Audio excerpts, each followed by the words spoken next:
And that is a big fella.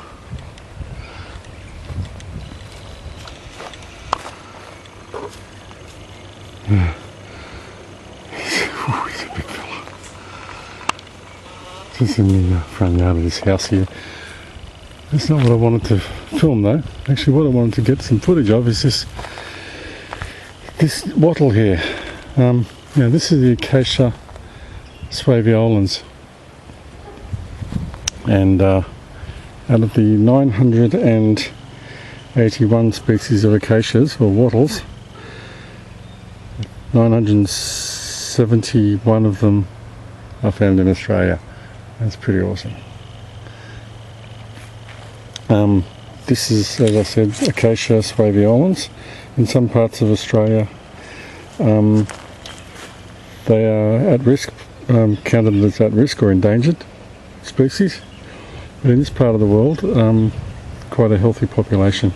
This one is just springing up in the front yard here of a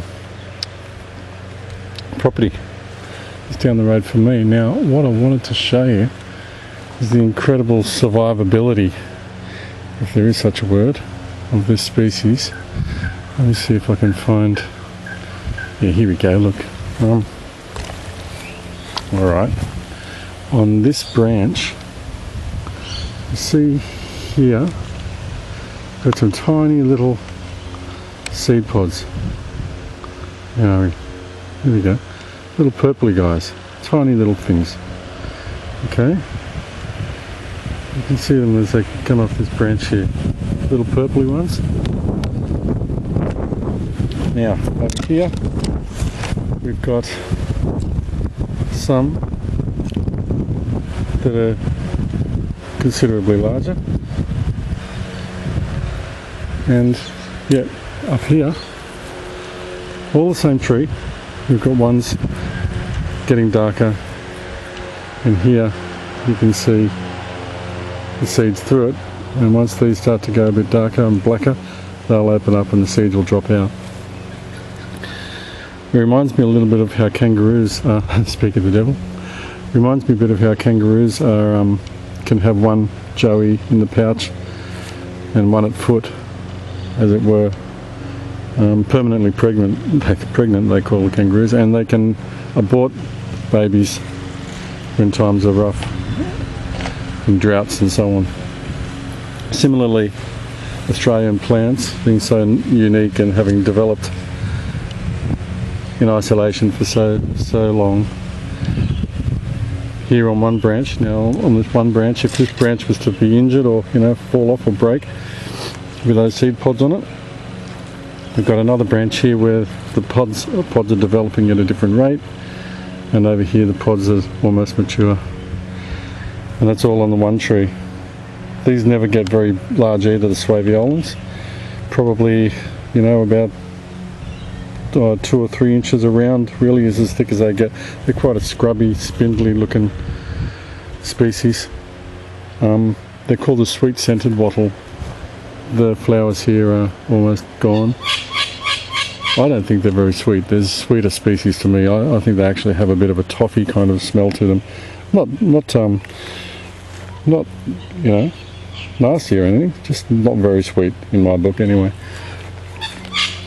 These are so hardy too. They will grow in very poor soils. When I was working in native plant regen and dune stabilisation at the Holt sand mines in Sutherland Shire near Kurnell there, I was propagating native species to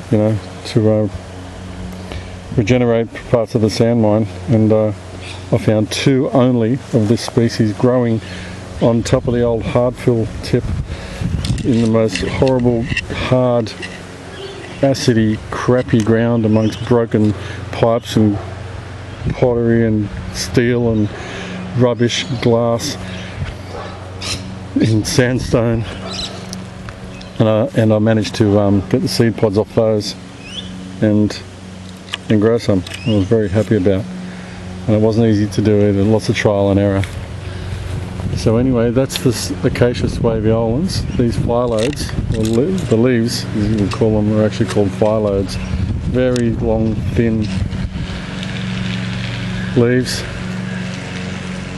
and I was too slow to get the flowers. I only just found this guy. But I'm going to wait until these pods are a bit older. Some here. Yeah, I'm going to wait till these pods are a bit older, and I'm going to hopefully propagate some myself.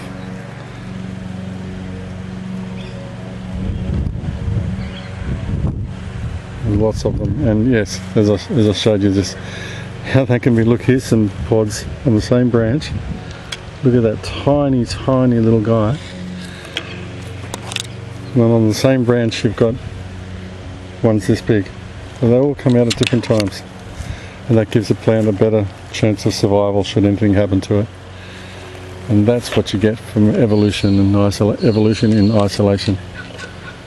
That kind of uniqueness to the acacia. As I said, 981 species, and all but 10 of them are native to Australia. So yeah, Acacia Suaveolens. Hope that was interesting, and thanks for the kangaroo for showing up too. See ya.